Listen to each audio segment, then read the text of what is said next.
My sister posted a crying video online claiming I abandoned our struggling parents after inheriting millions. She said I was a heartless son who refused to help family. But what she didn't expect was that I had 15 years of letters proving she and my parents ignored our uncle while he was dying. When I finally posted the truth, her GoFundMe collapsed, her business crashed, and the internet turned on her overnight. I grew up in Davenport, Iowa, in a house where attention always felt like a limited resource, and somehow I was the only one who never seemed to receive any of it. My name is Logan Carter, the middle child in a family that always appeared normal to anyone looking from the outside. But inside those walls, I slowly learned what it felt like to exist in a place where your presence barely registered. My father, Richard Carter, had a very clear idea of what a son should be, and my older brother Tyler fit that picture perfectly. Tyler was everything my father admired: loud, confident, charismatic, and naturally athletic. He was the kind of person who could walk into a room and instantly become the center of attention without even trying. Coaches loved him, teachers praised him, and my father talked about him as if he were already some kind of hometown legend in the making. Then there was my younger sister Madison, who lived in an entirely different category within the family. She was treated like a princess whose smallest wishes were immediately fulfilled and whose mistakes were always excused. If she broke something, it was considered an accident. If she forgot to do something important, someone else would step in and fix it for her. My parents adored her in that protective, indulgent way that made it clear she could do no real wrong in their eyes. And then there was me. I was quiet in ways my family never understood. While Tyler thrived in loud crowds and constant activity, I preferred silence and space. I spent hours drawing in sketchbooks, filling pages with landscapes, characters, and scenes that felt more real to me than most of the conversations happening around the dinner table. I read constantly, disappearing into novels where people like me actually had voices that mattered. When the house felt too overwhelming, I would go for long walks through quiet neighborhoods or along the Mississippi River just to think without interruption. None of those things made sense to my family. My father often looked at me with a kind of subtle disappointment, like I was a puzzle piece that simply didn't belong in the picture he wanted. He never said anything outright cruel, but the absence of approval was louder than words. Tyler's football games were treated like major events in our household. My parents would sit together discussing his performance for hours, replaying highlights, talking about college scouts and future opportunities. Meanwhile, the drawings I carefully left on the kitchen counter sometimes sat there for days without anyone even noticing them. Family gatherings were the moments when the difference became impossible to ignore. Our relatives would crowd into the living room, laughing loudly, telling stories, sharing updates about work, school, and relationships. Tyler naturally took center stage, telling dramatic stories about his games or something funny that happened with his friends. Madison would sit beside our mother, receiving compliments about how pretty she looked or how well she was doing in school. Whenever I tried to join a conversation, something strange would happen. It wasn't dramatic or obvious, but it was consistent enough that I noticed it every single time. Conversations would slow down or shift direction the moment I began speaking. Sometimes someone would interrupt halfway through my sentence. Other times people would simply stop responding entirely, as if my words had somehow dissolved before reaching them. At first I thought I was imagining it, but over time the pattern became impossible to ignore. I remember one specific evening when several relatives were visiting, and everyone was sitting around a large dining table after dinner. Tyler had just finished describing one of his football games in dramatic detail, while everyone listened with interest. When the conversation paused for a moment, I started talking about an art project I had been working on at school.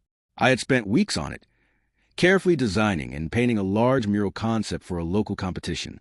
I spoke for maybe 10 seconds before my father casually interrupted and redirected the conversation back to Tyler's upcoming championship game. Nobody acknowledged what I had been saying. It was like I had never spoken at all.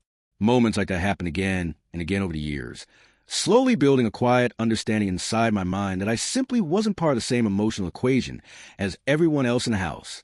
My role seemed to be existing somewhere in the background where I didn't create problems and didn't require attention. Whenever I did try to express frustration or explain how I felt, my parents responded with the same phrase every single time: "Don't make everything about you." At first I thought maybe they were right, and I was just being overly sensitive. I tried hard to stay quiet, to keep my thoughts to myself, to avoid interrupting the natural flow of attention that always revolved around Tyler and Madison. Over time, that sentence became less like a comment and more like an unspoken rule that shaped how I moved through my own home. Don't make everything about you. If Tyler needed help with homework, my parents would sit with him for hours. If Madison forgot something for school, someone would immediately drive across town to deliver it. If I stayed in my room drawing for an entire evening, nobody noticed. If I left the house for a long walk, nobody asked where I had gone. It was never framed as cruelty. There were no dramatic arguments or explosive confrontations. It was something quieter and in many ways harder to explain. My absence simply didn't change anything in the household. Eventually, I stopped trying to be included in conversations that never seemed to have space for me. I stopped showing my artwork to people who never looked at it.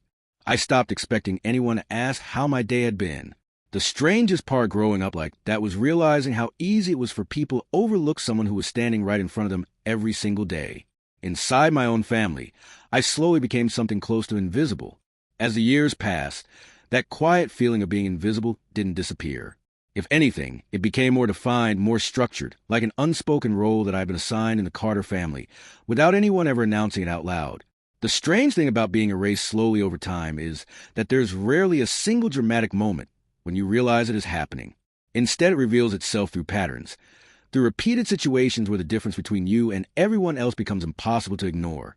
I remember Tyler's high school graduation, like it was some kind of large public event rather than a family milestone. My parents treated it as if the entire town needed to be aware that their son had reached that moment. Relatives flew in from different states. People I hadn't seen in years suddenly appeared in our house, carrying gifts and cameras. There were decorations in the yard, banners hanging across the porch, and a huge dinner that seemed to last half the night. My father gave a long speech about Tyler's future and all the things he believed his oldest son would accomplish. Everyone laughed, clapped, and took dozens of photos. Tyler stood in the center of it all, smiling, confident, exactly where he had always been comfortable. I stood somewhere near the back of the room, quietly watching everything unfold, understanding without anyone having to explain it that the evening was never meant to include me in any meaningful way. A few years later, when Madison finished college, the pattern repeated itself almost perfectly. My parents organized a huge dinner at a restaurant downtown, inviting relatives, family friends, and even some of Madison's classmates. There were speeches again, long emotional ones about how proud everyone was of her and how bright her future looked.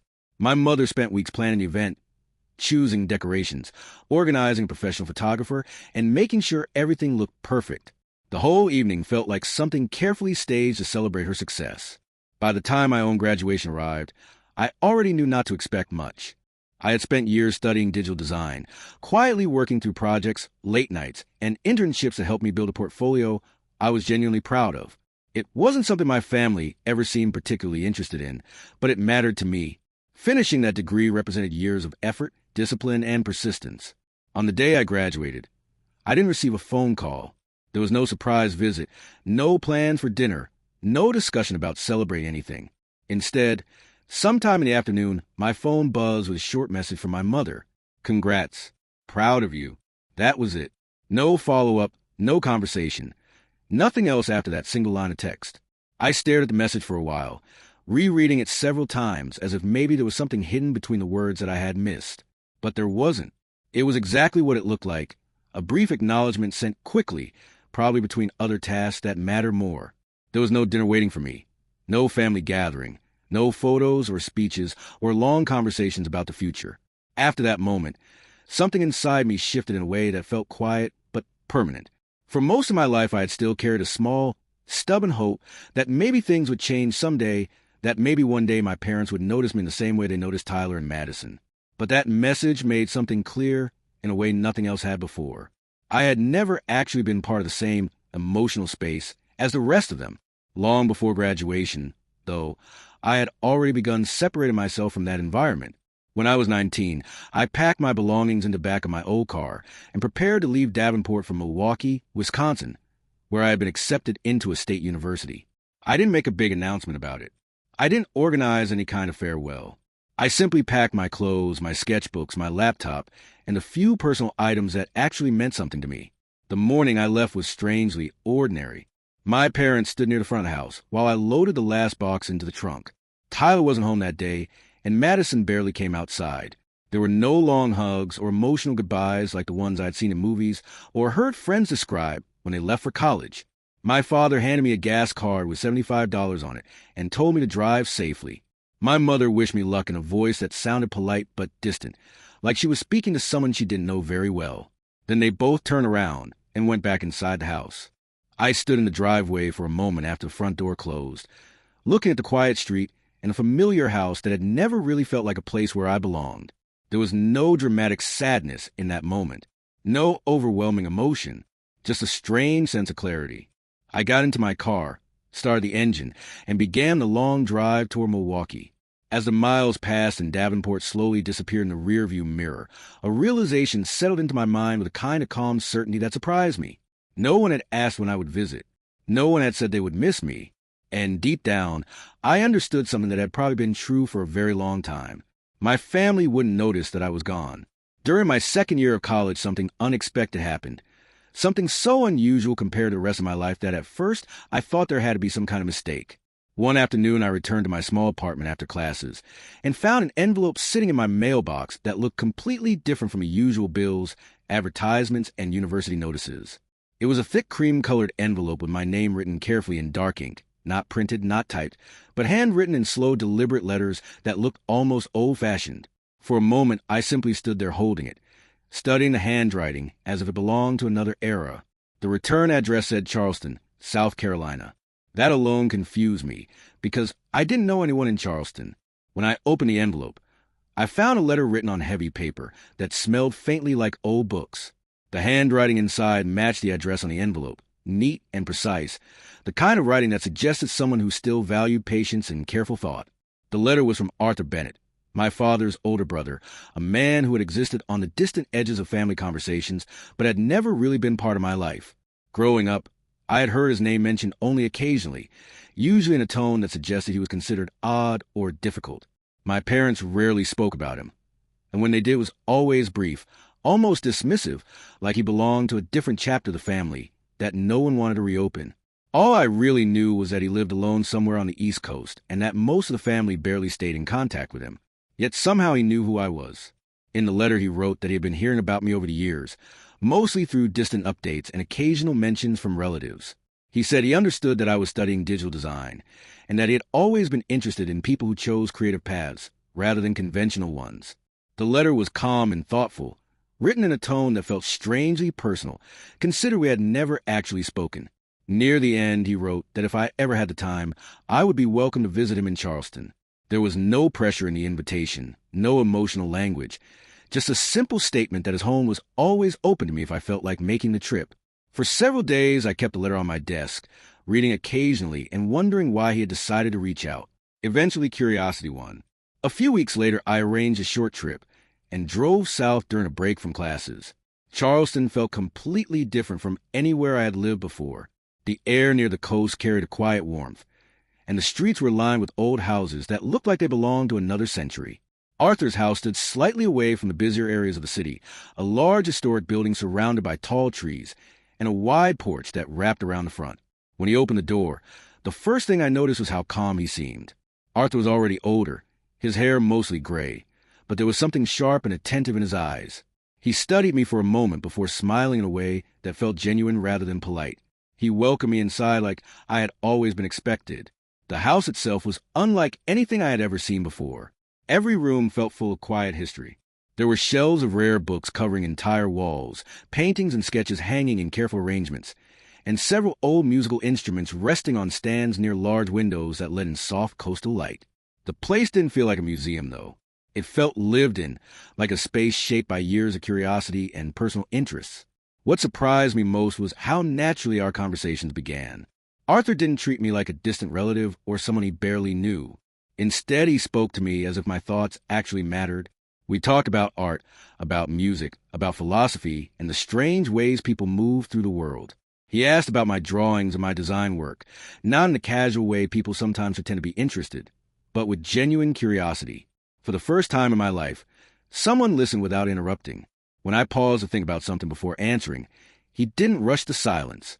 He seemed comfortable with it, almost appreciative of the slower rhythm of conversation. My quiet personality, the thing that had always made me feel out of place around my family, didn't seem strange to him at all. In fact, he seemed to value it. During that first visit, we We spent hours walking to the house while he told stories about the books he had collected over the years, the artists he admired, and the music he had studied when he was younger. At one point, he handed me an old instrument and encouraged me to experiment with it, even though I had never played before. There was no judgment in his voice, only patience and quiet encouragement. By the time I left Charleston at the end of that trip, something inside me felt different. Arthur and I began staying in contact after that visit, sometimes through letters and sometimes through phone calls that lasted far longer than I expected. Before long, those visits became a regular part of my life.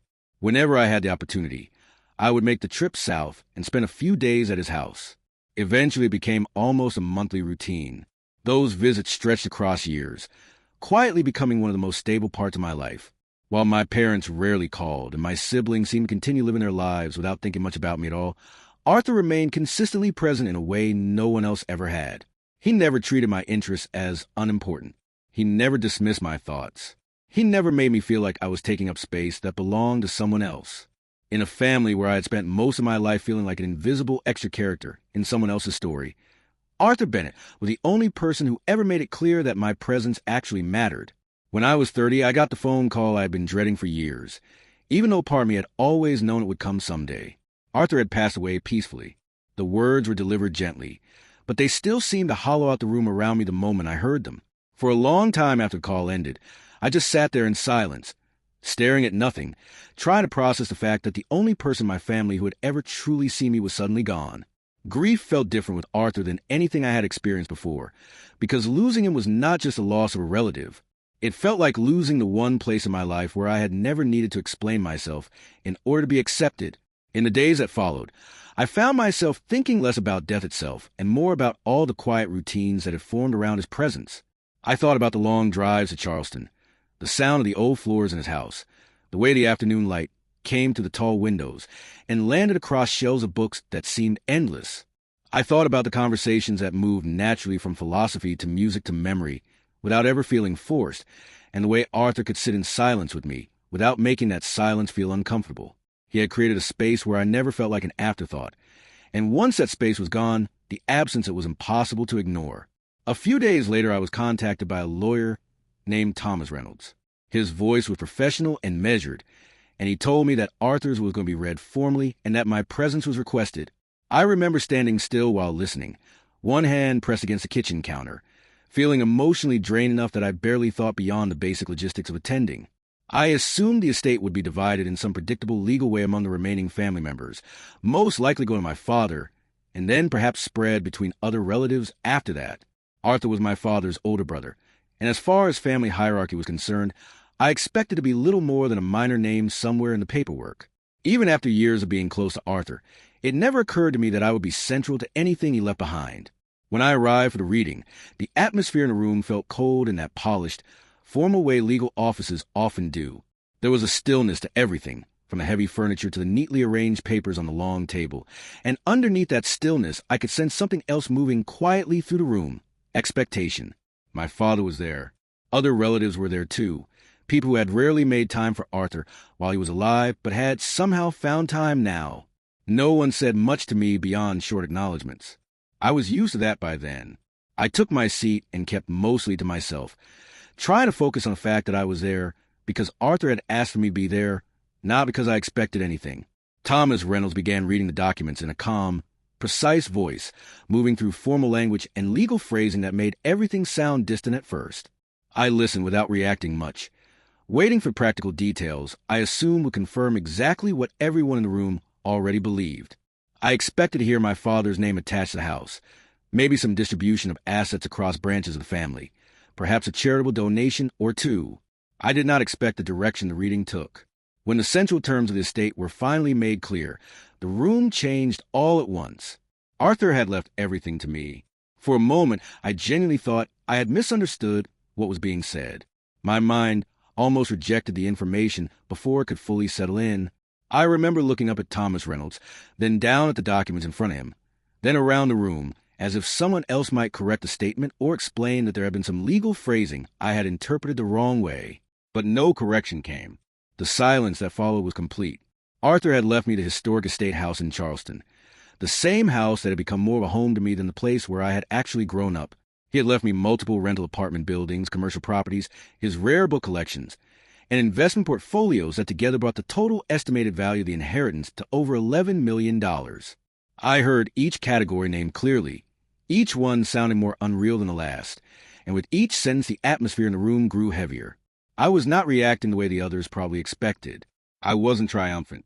I wasn't excited. I was stunned in a way that felt almost numb. The numbers alone were overwhelming, but what truly struck me was not the value of the estate. It was the meaning behind the decision. Arthur had made a choice so deliberate, so impossible to misinterpret, that there was no way for anyone in that room to explain it away as random or accidental. Then Thomas Reynolds read the portion of the will in which Arthur explained his reasoning in his own words.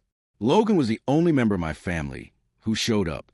Hearing that sentence spoken aloud did something to me that I still struggled to fully describe. It cut through years of confusion with one clean, undeniable truth. Arthur had seen everything. Maybe not every detail, maybe not every moment from inside my childhood home, but enough to understand the difference between obligation and presence. Enough to understand who had made time for him and who had treated him like an inconvenient relative best kept at a distance. Enough to know that while the rest of the family had mostly ignored both of us in different ways, I had kept coming back. I thought about all the weekends in Charleston, all the conversations, all the ordinary moments that had never felt strategic or important at the time. I had never visited Arthur because I wanted anything from him. I visited because being with him was the only time family had ever felt real to me. And now, sitting in that quiet room while the will was read, I realized that he had understood that completely. No one moved for several seconds after the reading ended. The silence in the room did not feel respectful anymore. It felt shocked, rigid, almost disbelieving. I could feel eyes on me, but I didn't look up right away. I kept hearing Arthur's sentence over and over in my mind, not because of the money, not because of properties or the books or the scale of what he had left behind, but because in one final act he had stated plainly what no one else in the family had ever been willing to admit. I had shown up, and for the first time in my life, that had mattered enough to change everything. In the days immediately following the will reading, my life became strangely loud in a way I had never experienced before. For years my phone had been quiet most of the time, rarely receiving messages from anyone in my family, unless it was a brief holiday greeting or some short logistical question. That silence had become normal to me, almost comforting in its predictability. But once the details of Arthur's will became public and the size of the estate was no longer a private matter between a lawyer and a handful of documents, everything changed with unsettling speed. The first message came from my brother Tyler. Seeing his name appear on my screen after so many years felt strange enough on its own. We had not spoken in any meaningful way in a very long time. Our relationship had slowly faded into almost nothing after I moved away for college, and after that there had been no effort from either side to rebuild anything. When I opened the message, I noticed immediately how casual the tone sounded, as if the years of distance between us had somehow never existed. Hey man, we should reconnect. Family is important. I stared at the message for a while before setting the phone down again. There was something surreal about it. For most of my life, Tyler had barely acknowledged my presence beyond the occasional short interaction at family events, and now suddenly he was talking about reconnecting like we had simply lost touch for a few weeks rather than drifting apart over more than a decade. A few hours later, another notification appeared. This time it was from Madison. We miss you. Let's talk. The wording was simple, almost warm, but the familiarity of it felt forced in a way I could not ignore. I tried to remember the last time Madison had contacted me on her own, without some kind of practical reason behind it, and the answer didn't come easily, like Tyler. She had continued her life in a direction that rarely intersected with mine, and over time our communication had slowly disappeared. Then later that same evening, a message arrived from my parents. The tone of that one was noticeably different. Instead of casual friendliness or vague emotional language, the message was direct and focused on a single subject. They wanted to talk about what they called a fair arrangement regarding Arthur's estate. The wording suggested that there were decisions that needed to be made collectively as a family. They explained that Arthur had been their family too, and that it only made sense for the inheritance to be shared in a reasonable way among everyone connected to him. Reading that message felt like stepping into an alternate version of reality, where the past 15 years had never happened. Within a matter of days, the pattern repeated itself again and again. More messages arrived, some friendly, some carefully worded, some suddenly full of emotional language that I had never heard from them before. The people who had rarely contacted me while Arthur was alive were now appearing in my notifications constantly, speaking as if our relationships had always been strong. What struck me most was not the sudden attention itself, but the timing of it. For years, I had existed on the edges of this family, without anyone showing much interest in closing that distance.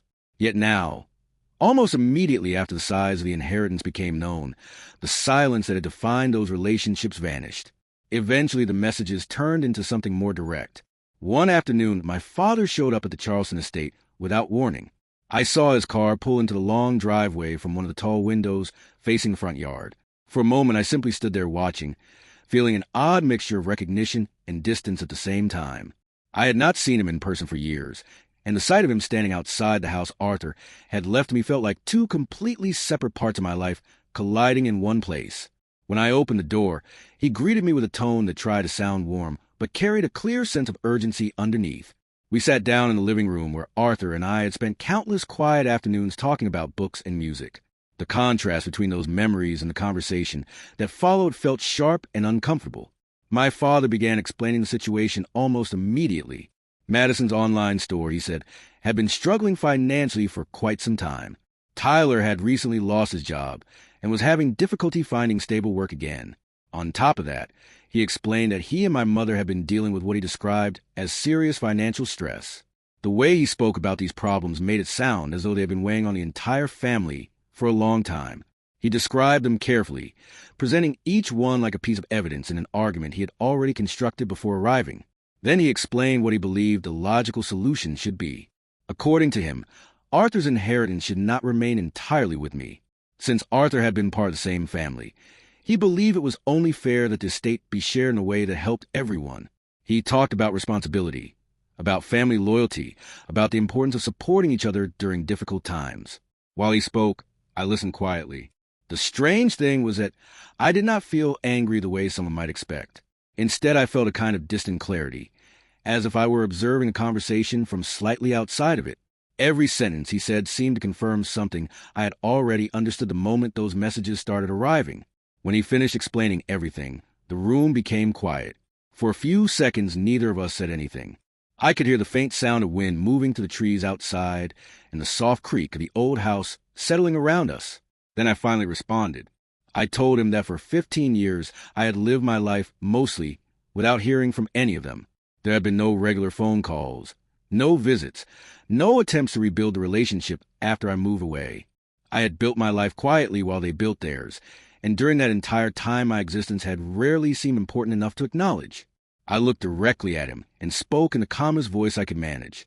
You ignored me for 15 years. Now you remember I exist. For a short period after my father left the estate that day, things became quiet again. The messages slowed down, and the constant attempts to start conversations about money seemed to fade for a moment. I knew that the situation was probably not truly finished, but part of me hoped that the clear answer I had given would settle things. I had not insulted anyone. I had not raised my voice, and I had not turned the conversation into an argument. I had simply pointed out the truth that had existed for years. For a brief time, the silence that followed almost felt like a return to the normal distance that had always existed between me and the rest of my family. That quiet period did not last long. It began with a message from someone I barely knew. The notification appeared late one evening while I was sitting in the study of Arthur's house, the same room where he and I had spent so many evenings talking about books and music. The message came from an old acquaintance from Davenport, someone I had not spoken to in years. At first I assumed it was just a casual greeting, but when I opened it, the tone was different. The person asked me directly whether the story circulating online about my family was actually true. I had no idea what they were referring to. A few minutes later, another message arrived, then another. Different names, different people, but all of them mentioning the same thing. Eventually, someone sent me a link. When I opened it, I immediately understood what had happened. My sister Madison had created a public fundraising campaign. The page was built around a long emotional post explaining that our parents were supposedly on the verge of losing their home.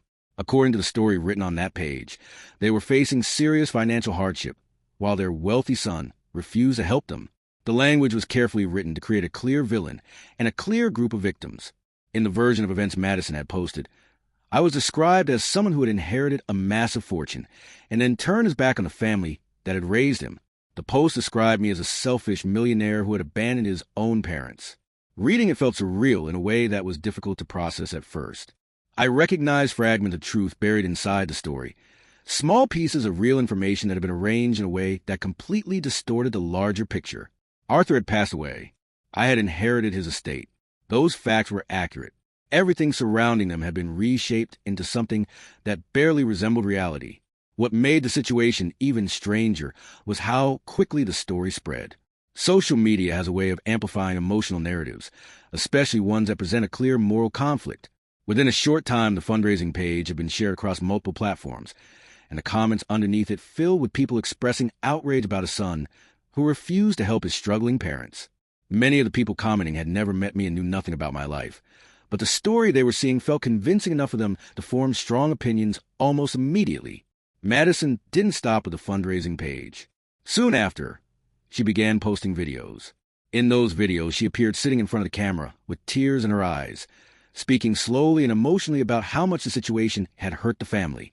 She talked about how money had changed me and how I had supposedly become cold and distant after receiving Arthur's inheritance. She described our parents as heartbroken and confused, trying to understand why their son would refuse to help them during such a difficult time. The performance was effective. Anyone watching those videos without knowing the history behind our family would have easily believed every word. Madison had always been good at presenting herself in a way that drew sympathy from people around her. I had seen it many times growing up. When she spoke with that kind of emotional intensity, people tended to accept her version of events without asking too many questions. For the first time in my life, I was watching my own story being rewritten in real time by someone who knew exactly how to manipulate the audience. At first, the experience felt disorienting. Messages continued arriving from people who had seen the posts and wanted to know what had really happened. Some of them sounded confused. Others sounded accusatory, repeating the same assumptions that were spreading online. The narrative Madison had created was simple and emotionally satisfying, and once a story like that gains momentum, it becomes very difficult to interrupt. But the strangest part of the situation was not the public reaction. It was a realization of how far my family was willing to go in order to control the narrative. Growing up, I had always been treated like the quiet one who stayed out of the spotlight. I rarely argued, rarely caused problems, and rarely pushed back when people ignored my presence. That role had defined how everyone in the family interacted with me. In their minds, I was the person least likely to challenge anything.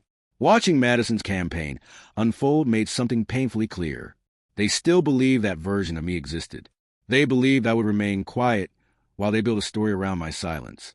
They believed that if they repeated the narrative loudly enough, people would accept it as truth because I would never step forward to contradict it.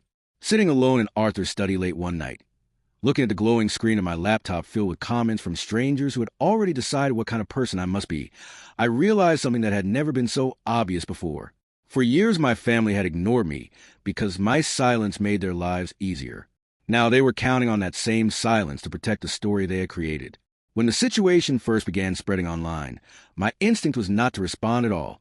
For most of my life, silence had been the easiest option. When people ignored me, I stayed quiet. When conversations excluded me, I stepped back. That pattern had defined my role in the family for years, and part of me almost followed that same instinct again when Madison's story started gaining attention. But this time the silence felt different. It wasn't simply about being overlooked anymore. Now, there was a public narrative forming that described me as someone cold, selfish, and cruel toward my own parents, and the story was being repeated by thousands of people who had never met me. I knew that arguing with strangers online would accomplish nothing. Social media arguments rarely lead to clarity. They usually turn into louder chaos where the original truth gets buried under emotional reactions. If I responded impulsively, raising my voice or attacking Madison directly, it would only reinforce the image she had already created. Anyone watching would simply see two people fighting, and the story would remain unresolved. So instead of reacting immediately, I did something else. I went back into Arthur's office. That room had always been one of the quietest places in the house. The walls were lined with bookshelves that reached nearly to the ceiling, and his large wooden desk still held many of the same objects he had used for years. After his death, I had preserved most of the room exactly as it was, partly out of respect and partly because it still felt like a place where I could think clearly. While sorting through drawers and cabinets that I had not fully explored yet, I began noticing something unusual. There were several neatly organized folders filled with correspondence. At first, I assumed they were simply letters Arthur had exchanged with friends or colleagues over the years. But when I looked more closely, I realized that many of them were addressed to my father. The letters stretched across a long period of time. One after another, they showed the same pattern repeating itself. Arthur had written to my father many times over the years. Some of the letters were invitations, asking him to visit Charleston or suggesting that they reconnect after long periods without contact. Others were simple updates about his life. A few of them mentioned his health, describing medical issues that had slowly begun affecting him as he grew older. Each letter was written in Arthur's calm, careful handwriting, and none of them had ever received a response. The dates told the story clearly. For nearly 15 years, he had continued trying to reach out to his brother.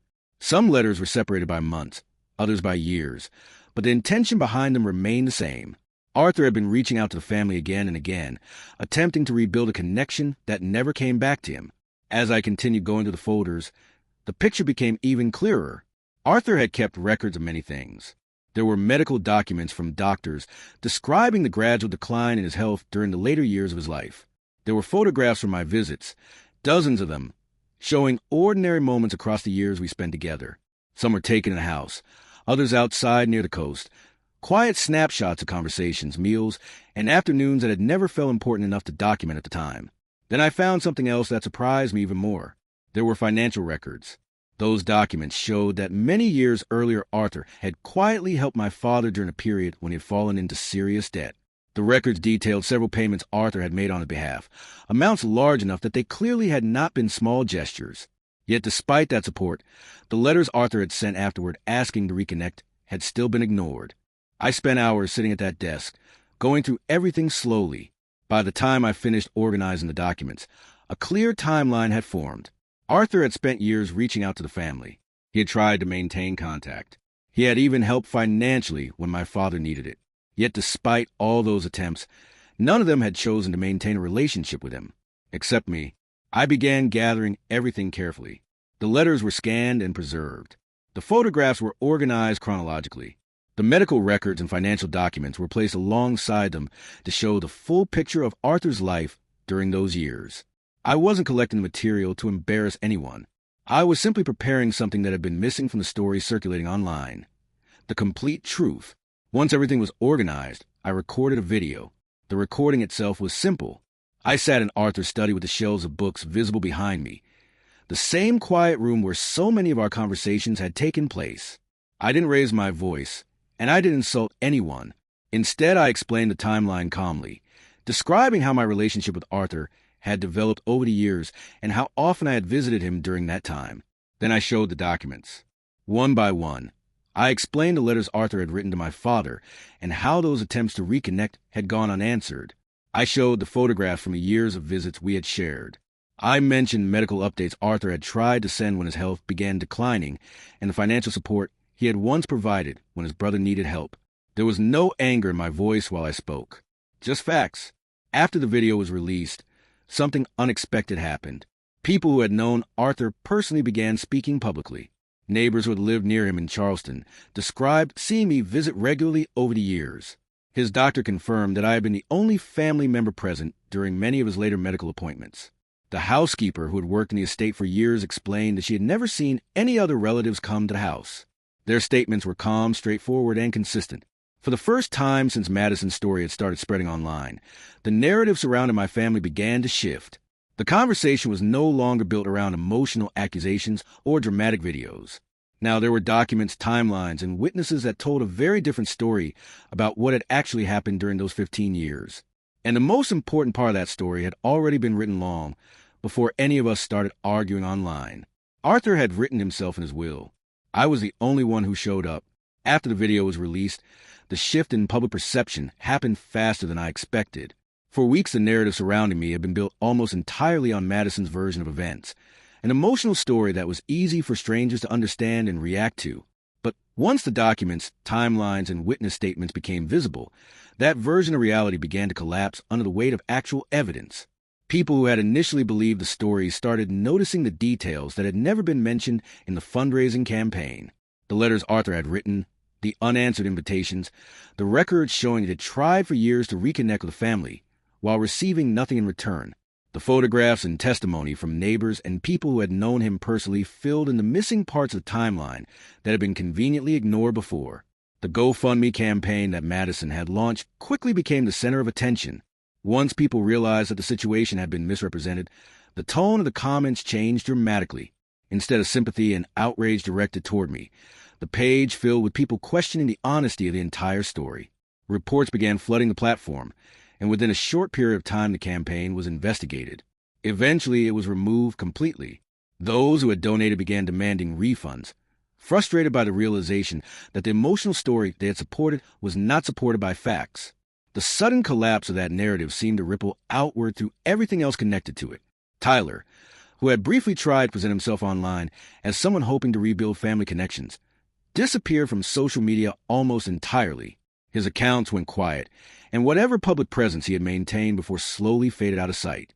Madison's situation unfolded even more dramatically. Her online store had already been struggling before the campaign began, and once customers discovered the manipulation behind the fundraising story, many of them lost trust in her completely. Reviews turned negative. People stopped ordering from the business, and within months it quietly shut down. My parents reacted differently. There were no dramatic statements or public apologies. Instead, they seemed to withdraw from the entire situation as quietly as possible. At some point not long after controversy faded from public attention, they sold their house in Florida and moved away. I never received a call explaining where they went or what their plans were.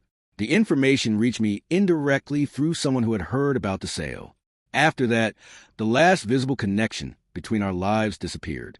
While all of that unfolded, my own focus remained somewhere else entirely. Arthur's inheritance had never felt like a victory to me. The money, the properties, the collections of rare books, all of it represented the life he had built and the trust he had placed in me when he decided what would happen after he was gone. I spent a long time thinking about what he would have wanted to see done with the resources he left behind. During our years of conversations, he had often spoken about responsibility, about the quiet impact a person could have when they use their opportunities to improve the lives of others. Slowly, I began shaping that inheritance into something that reflected those values. One of the first projects focused on housing programs for veterans. Arthur had always respected people who had served their country, and through several partnerships, we were able to support initiatives that helped provide stable housing for veterans who were struggling to rebuild their lives after returning home. The work was practical and meaningful, and each completed project felt like a small continuation of the generosity Arthur had shown throughout his life. Another initiative developed around art scholarships. Creativity had always been a central part of my own identity, something that had helped me survive the loneliness of growing up in a family where I rarely felt understood. Establishing scholarships for students who wanted to pursue art or design felt like a way to open doors for people who might otherwise struggle to find support for their talents. Watching those young artists develop their skills reminded me of the quiet encouragement Arthur had given me when no one else seemed interested. At the same time, the historic estate itself slowly came back to life through careful restoration. The house overlooking the coast had always been beautiful, but years of weather and time had left parts of it worn and fragile. Restoring it became a long process that required patience and respect for the history embedded in its walls. Room by room, the house regained the warmth and character that Arthur had loved. Years passed in a way that felt calmer than anything I had experienced before. One evening, long after the noise surrounding my family had faded into the past, I stood on the porch of the estate and looked out across the ocean. The horizon stretched endlessly where the water met the sky, and the sound of waves moved steadily through the air below the cliffs. It was the kind of quiet moment Arthur had always appreciated, the kind where thoughts settled naturally without being forced. For most of my life, I had spent an enormous amount of energy waiting for something that never came. I waited for my family to notice me. I waited for them to understand who I was and to treat my presence as something meaningful. That waiting had shaped so many of my choices that it almost became part of my identity.